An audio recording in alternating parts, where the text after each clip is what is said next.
So you're saying you did the threesomes, but then you also would go over and sleep with her by yourself? While he was at work, or, you know, while he was cheating. Your Honor, that happened one time. Started dating, you didn't feel any type of brother-sister connect. You had no idea. Nah, because I never met Miss MacArthur ever in my life, like ever. We had a connection, but it wasn't like a brother and sister connection. Like, I really love him. That's part of the consoling? Yeah, and it's not either. What we is got it? to know each other, and then, you know, I had an affair, and that was a one-time thing with him. Ms. MacArthur had been irrevocably in love with the defendant. Sadly, their love and relationship reached a point where it could either break it or make it. Moreover, the plaintiff was also pregnant, and that fact didn't help either. You claim you've recently learned the man you are in love with could possibly be your biological brother. Yes, Your Honor. Now, Mr. Veals, you agree that this discovery has turned your lives upside down, and you say you've recently received some even more shocking news. Oh, this was going to be one fascinating case, albeit a little mortifying, but fascinating nonetheless. Oh yeah, initially, the loving couple had no idea they could be related and had a normal start to the relationship. But the family reunion had some revelations for them. One of her family reunions, I ended up seeing some of my cousins. As soon as you walk distant in, cousins. you see some cousins. Exactly. Because Okay. I know some of my family on my dad's side. But I I don't know was them like looking that. shocked, but like I've met him like, you know what I'm saying, like once or twice in my life. I'm shocked. So. Because I didn't know that he knew any of the family members. I was thinking that he probably met them through our friend that we have in common. Now, the million-dollar question was what made these guys related. Was it a shared mother or a father? Mr. Veals didn't grow up with a father figure, too bad, but the soon-to-be baby mama did. What she disclosed about her father, ding ding ding, ended up ringing a bell in the guy's head. Arthur, did you grow up knowing your father? Yes, I did. My mother and my father was married. He was always there with me and my brothers, except for when he was on the road because he was a truck driver. But I never seen Jeremiah because all of our cousins, like my uncles and my aunt, they would come get us for the summer to go to my grandma and spend time with my grandmother, and all the cousins and nieces and nephews would be there, and he was never there. Next up was the story of what took place at that family reunion. Having recognized similar cousins wasn't enough. Ms. MacArthur's auntie had something to share with her as soon as these guys pulled up at the venue. And so the crumbling began. Like, I'm not gonna look at funny because like my mom and my other aunts was there and they was looking at me funny in the face. And she pulled me to the side. She was like, I'm not gonna look at you funny in the face. That might be your brother, and whatever y'all got going on, y'all need to cut it out until you find out. You said they were looking at you funny in your face, meaning you knew as soon as you walked in, they were giving you a side eye. Right. Something wasn't right. Who knew a family reunion would turn into a horror story for these guys? After the shocking truth bomb, these guys were told to keep a distance from each other. Obviously. I mean, who wouldn't? Alas, if only they had listened. Did for a while, we tried to, but our feelings was too strong for each other. Like, we had, when I say a slip up, we had sex 2 more times prior to that, after that. And now you're pregnant. Soon-to-be baby daddy came prepared with a witness, and he was his brother. Though as soon as he started testifying, it was clear he didn't seem to be a fan of Ms. MacArthur. Oh, this just kept getting more complicated and more ridiculous story, how she claims she didn't know or she had no idea when she first met him, but she's told him before how her sister let her know that she could have a brother with the name Jay. Yeah, Jay, not Jeremiah. Jay, for you, for he someone lives in to, a whole for nother someone, state. for someone to come, that don't make no sense. That's irrelevant. He was for in someone, Texas for you, and I was for in you Pennsylvania. to get into it physically with somebody. Well, the brother had a lot to say for sure. And those were some serious allegations, which quite frankly didn't make much sense. Like, what was the meaning of it? Thank goodness for the judge, because she was on the same page as us and set the dude right. She has way more family history than he does. He's blind, very easily influenced. I know I've done it. For her to be 11 years older than him, I have in my head that she does know. That even if they're not brothers and sisters, they could possibly even be related. But how would I know? How would I know that if he period. just came from a whole nother state? A lot was truly at stake for this couple in love. A baby who wasn't even born yet would either end up having a great life with 2 loving parents or a life full of horrors. The moment of truth was here. The DNA result for Katrina MacArthur and Jeremiah Veals. You are not brother and sister. That's what you told me? This baby daddy was pretty positive that he was the father of little Javier. The only hurdle was the defendant. She was certain that Mr. Kendricks wasn't her guy. However, she had other ulterior motives behind denying paternity. You opened your case to prove that you are the biological father of the defendant's 2-month-old son, Javier. You claim she is denying paternity only because she wants to be with another man and needs him to be the father. Is that correct? Yes, Your Honor. Miss Saavedra, you admit you allowed 2 men into your bed at the same time? So, how did this sordid love affair begin? As it turned out, Ms. Saavedra knew the potential baby daddy through her roommate. Seems okay so far, right? The question was, in what capacity was the said roommate involved with the plaintiff? Watch for yourselves. Greg met each other through he was dating a roommate of mine. And he came over one day. We did end up hitting it off and we was cool. Ended up having sex. Okay, that's Three's Company, right? Y'all too young to know that show. Speaking of Three's Company, when me and the man that I believe is Javier's father, Maurice, decided to include Greg in our mix and try and spice things up. Ooh, mama! They sure spiced things up, like a lot. And this mutually beneficial arrangement went on for quite some time too. However, both parties were conflicted on the timeline, and it also appeared that Mr. Kendricks was more than helpful. So how often was that happening? It happened. Off and on for like 10 years. What? It's before. It wasn't 10 years. It's before. It happened like this, Your Honor. I've been knowing her 10 years. After I got her and we became friends, you know, I was still kind of talking to her friend. I hooked her up. She asked me, did I know anybody else, you know, that she could hook up with? So we could who call, did you hook her up with? Well, a half cousin of mine. Taking friendship to new heights, we got to see next how the potential baby daddy had more than a good rapport going on with the mommy. Yep, not only was he a third in their relationship, but also a confidant, as well as a kind of best friend too. Disputes or whatever, he be cheating and all that. She called me crying and stuff, and you know, I had to go over there and kind of help her cheer up and stuff. So you're saying you did the threesomes, but then you also would go over and sleep with her by yourself? While he was at work, or you know, while he was cheating. Your Honor, that happened one time. Cause I took It was her once. Oh man. The plaintiff was having all kinds of fun with the baby mama. What in the world was that? He had his fun in threesomes, but also had a separate thing going on with the defendant as well. Though I gotta hand it to him, he was a little respectful towards the cousin at least. Hey, so what are you saying? So when you had the threesomes with your cousin and her, you would wear a condom? Yeah, for respect for him. Because that's respect. Yeah. So then the night you had sex with her alone, that was unprotected. Yes, ma'am. It was. However, we got interrupted that time. Like, I messaged Maurice once we got back to the house and was like, I'm about to have intercourse with Greg. That was a lot of information to get in so little time. Buckle up for some more now. The whole fun concluded with a pregnancy. Did that shock you? Nope. We saw it a mile away. Now that the cat was out of the bag, the reactions followed. Say anything to the degree at the time. We talked about it later on. Afterwards, he called me trying to act like, man, these old babies over here, dog. I'm telling you, when I see you, dog, it's on, man. You got me over here taking care of your babies. Cause between both of the babies, like before her first baby was born, that's when the threesome started. Oh, so you have an older child with the cousin. Miss Saavedra was a busy bee on the weekends apparently, as they were filled with all sorts of extracurricular activities. Wow! Where does one get the energy to pull this off? Judge Lake finally asked the question we all were thinking of. Oh yeah. Miss Saavedra, I just have to stop.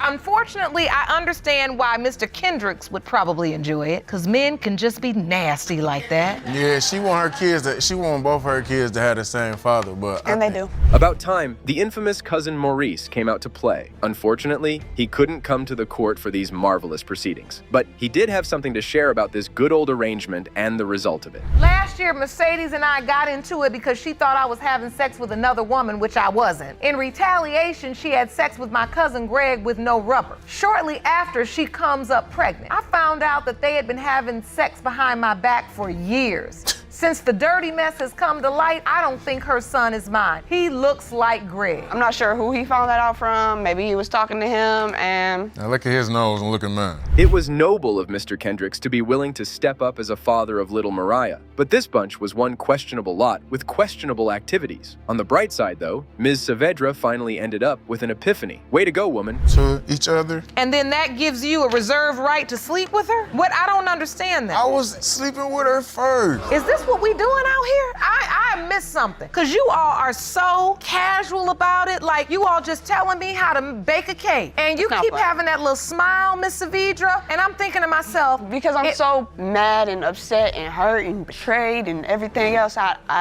don't know how else to express. Well, this was all fun and games till the consequences of their actions came and bit them in the back. While it was all casual for them and they laughed, guess who wasn't laughing? Baby Mariah. Let's see what was the fate of that baby girl. Mr. Pitchford Kendrick, you are not the father.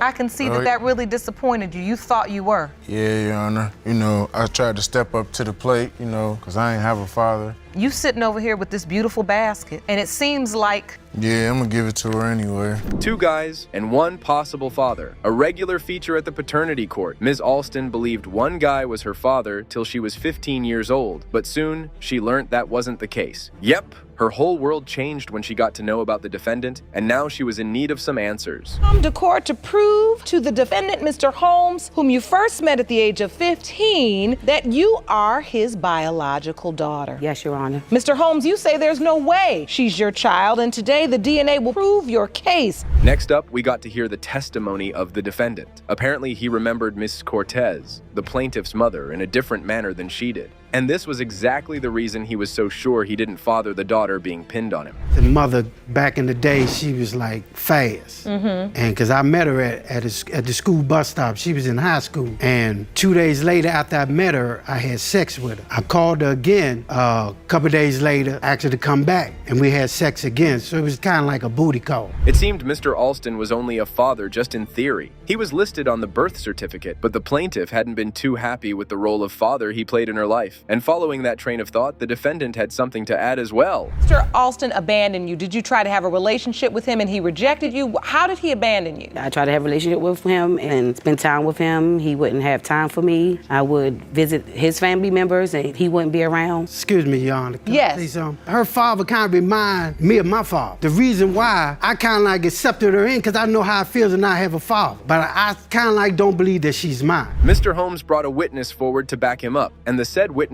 ended up being his mother. She had some things to enlighten us. While the alleged baby daddy adamantly denied being the father of the plaintiff, the grandma had a strong maternal feeling otherwise. Because it's feeling inside of me that when Lori brought her to me and say, Miss Jenny, this is your granddaughter. I said, you sure that she's my granddaughter? She said, yes. Hey, but Mom, how can you find out that she's my daughter before I find out? That's what was my problem. That's the way it was, that she came to me first. She came to, John, you know you was in the street. Daddy Alston also came to court, and he came bearing some shocking news about the daughter. He vehemently denied being a deadbeat. Fingers crossed for him. Following his testimony, Ms. Alston ended up emotional and cried about what really mattered to her. First thing she say, now how you doing, Daddy? I need some money. I was not deadbeat. I pay my child support every month. I pay my child support. Minor. Where's the love? Where's the care? Where's the time? Where's the Christmases?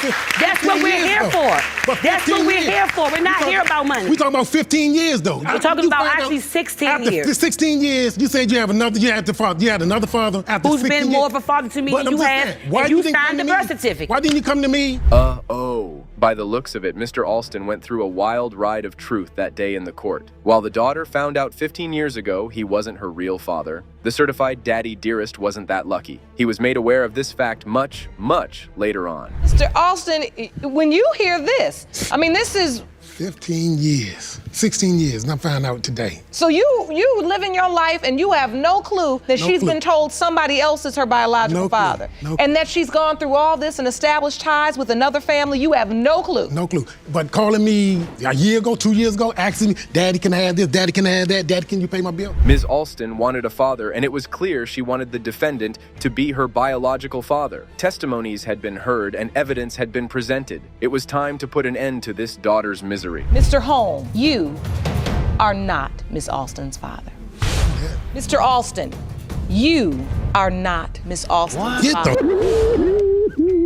Why'd she do that? Lord have mercy. You still my grandbaby. Oh my God. Here it goes. Broken home, deadbeat daddy, all the right ingredients for a rough childhood. That's exactly what happened to Ms. Wisniewski. She was dissatisfied with her parents' behavior and believed her father wasn't her biological father. Let's get some answers for her, shall we? Both of your parents are the reason you grew up in a very unstable home. You say that your mother, Ms. Cortez, was extremely promiscuous and she pushed away your alleged father when you were very young. You also say you've never been sure that Mr. Wisniewski, who is joining us today from his hometown, is your biological father. It seemed the daughter was pretty much done with the antics of her parents. She was upfront about what she thought about both of them. And it most certainly wasn't a pretty picture that she painted. That has got to hurt. My mother was a whore when she was with my dad, and she slept around, and that's the reason why my mom and my so-called father had broken up. And I want to know who my dad is, because I don't know who he is. If this is my dad, or another Jim was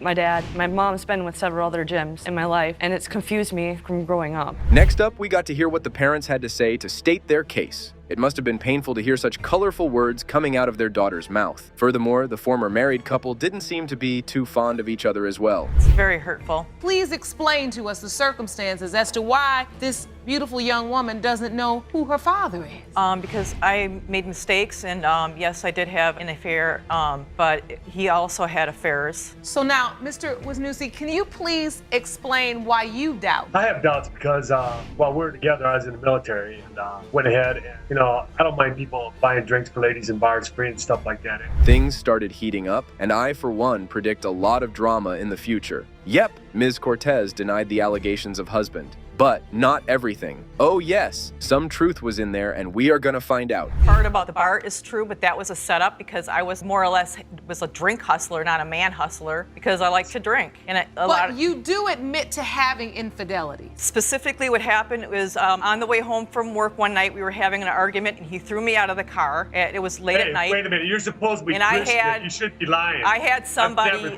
pick me up because they saw me crying and very upset. Was it a stranger or someone you knew? I didn't know that person. The troubles in the Wisniewski paradise soon turned to a divorce. I'm guessing the love had run its due course in their lives, and they put an end to it. Good for them. However, the husband had something else in mind, along with the divorce. For divorce, ultimately, your statement to the court says that you asked for a DNA test, right? That is correct. And don't lie on this, Sharon. You know it. You know it. I don't 100%. recall that, Your Honor. Yes, I don't recall that. You don't recall the conversation. You're such a holy roller, not girl. at all. You're supposed to be the holy roller. Don't be lying. You change your life over to Christ. You change your life over to God. If I don't recall God. something, I don't recall something. So you don't remember this conversation? No, I did not. You know okay. In all that husband and wife drama, an important thing got missed. They were all there for the plaintiff to state her case, and when she got steamrolled by her parents, she let them have a piece of her mind. You go, girl. Let them have it. Pressure cooker finally burst. Grandson, does this matter to you? Well, the thing being is that, when she was born, Christine was born. You even missed him. You missed the birth of him. Does that matter to you? Do you even care that he's 4 years old? He laughs kind of like you. When I hear you on the phone, he has your laugh. And then you sit there and you're going to deny him? Really? I mean, this is a child here. You messed up on my life. You can't even come around and be a grandfather? Moving on, a valid question was raised by Ms. Wisniewski concerning her father. He abandoned her long ago, and not a peep had been heard from him since then. Why? That was the definition of a deadbeat dad, but Mr. Jim wasn't having it, even though that man had definitely not come out as the father of the year. What happened there? Okay, I did follow through with visitations. I did go ahead and I met. The thing is that when I left, her mother would always change her phone number for one. The other thing is that I'm not here to be played with. She knows that I am not father. Mr. Wisniewski, I need to ask you this as well. How certain are you that you are not Ms. Wisniewski's father? 99 and 99%. He did end up sharing some things that hinted he might have some love for the plaintiff after all. So hope was still there, I guess. Not so bright, but at least a little. Is that Christina was a very beautiful baby, extravagant baby. She was so extravagant, I would put her in baby contests. She was an immaculate that's baby. why I need you to understand you love this child. You put her in baby contests. She's your beautiful baby girl, and then all of a sudden you disappear on her, and that's what her sadness, her frustration is about. Do you understand that? Just when you thought the dude was not all bad, and boom, Mr. Jim went and had the audacity to say that about the plaintiff. Seriously, that girl could be your daughter, man. It was the lowest of the blows. After your money. Not only mine, but my folks, okay? I mean, they got a nice, extravagant extravagant, nice motorhome. They've got their own house paid for. They got But Mr. Wisniewski, Your father's Mr. not even Wisniewski, around, first he's of all, dead. you really believe this girl is standing here in tears over a motorboat that your mama owns? Why the heck would I want a motorhome? I don't even have my license. That doesn't even make any sense. Because they're over there and they're hounding them because they live a lot closer than I do. Ms. Wisniewski had been on one hack of an emotional roller coaster. Her parents disappointed her greatly, and this paternity doubt had nagged this family for quite a long time now. Time for some real answers now. Oh, how I hope that guy does turn out to be the father. Mr. Wisniewski, you are her father. So what now? What are you gonna do now? Are you gonna come over for Christmas and try to play makeup or what?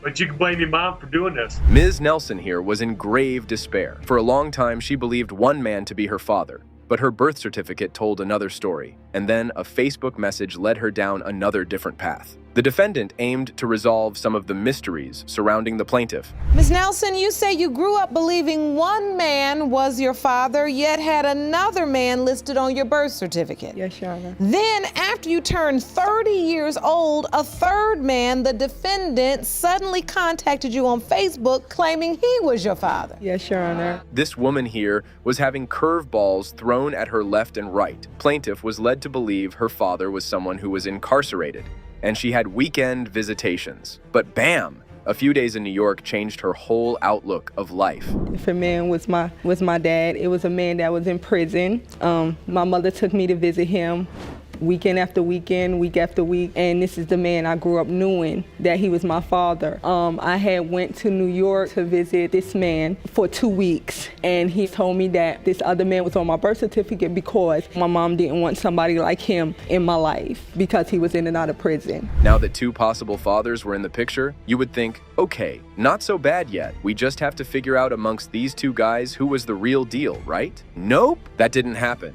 Because destiny had another shocking revelation in store for Ms. Nelson. Well, I know you don't know who I am, but I'm your father. I'm so sorry for all of the years I have missed you growing up. What were you thinking when you get this message?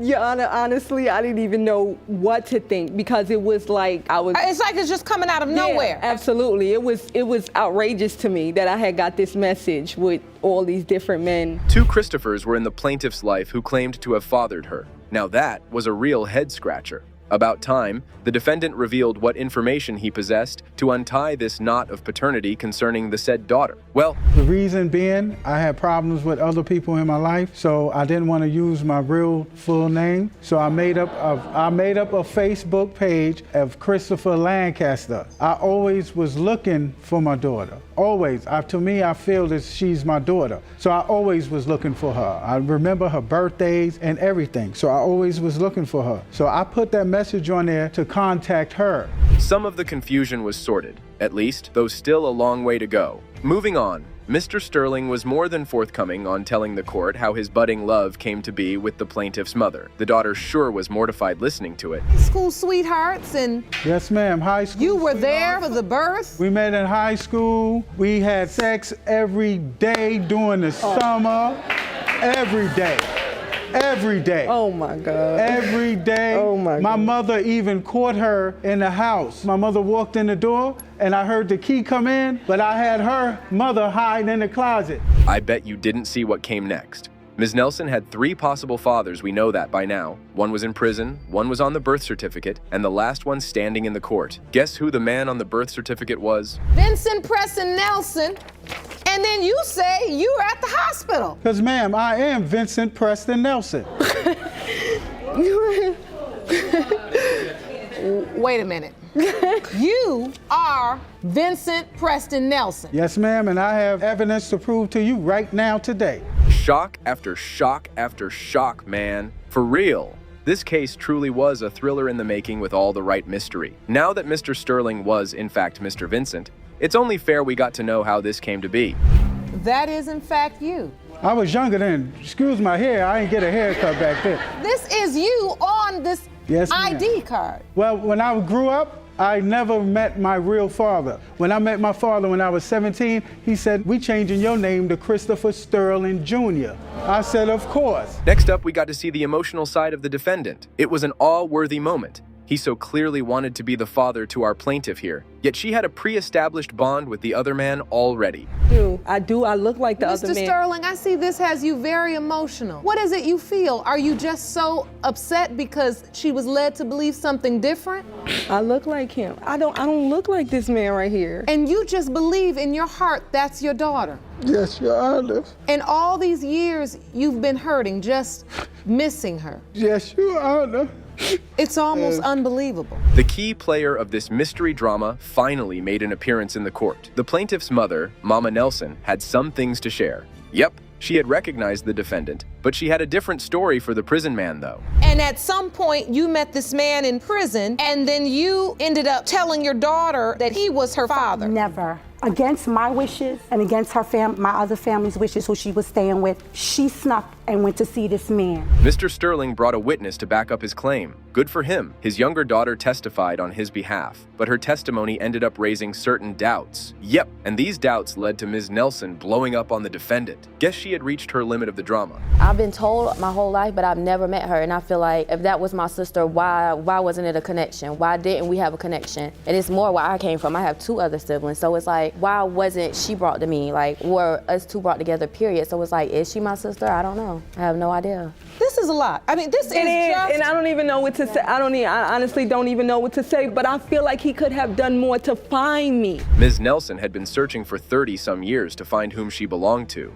That was a pretty long time to wander around aimlessly in search of a tribe. The defendant strongly believed he was the real deal, and my money was on him. Here are the results.